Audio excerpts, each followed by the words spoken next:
কাঁকরোলের recipe অনেকেই অনেক ধরনের খেয়েছেন। তবে আমি আজকে যেভাবে দেখাবো আশা করি আপনাদের সকলের ভালো লাগবে। আসসালামু আলাইকুম। আমি মরিয়ম আক্তার। সবাই কেমন আছেন? আলহামদুলিল্লাহ আমি বরাবরের মতো আপনাদের দোয়ায় ভালো আছি।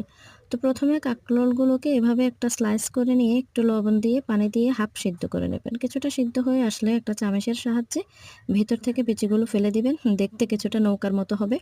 তো এটাকে সাইড করে রেখে দিবেন। এবার একটা ডিম গুলে নিব। একটু পেঁয়াজ কুচি আর একটু মরিচ কুচি সাথে একটু লবণ দিয়ে গোলা হয়ে গেলে এটাকেও সেট করে রেখে দেব। একটি বাটিতে দিয়ে দিলাম ময়দা, সাথে কর্নফ্লাওয়ারও ছিল। এবার হলুদের গুঁড়ি, মরিচের গুঁড়ি, একটু জিরার গুঁড়ি, একটু রসুন পেস্ট আর একটু লবণ দিয়ে মিডিয়াম পানি দিয়ে সেটাকে আমি বেটার তৈরি করে নিয়েছি। এরপর একটি পাত্রের মধ্যে তেল দিবেন।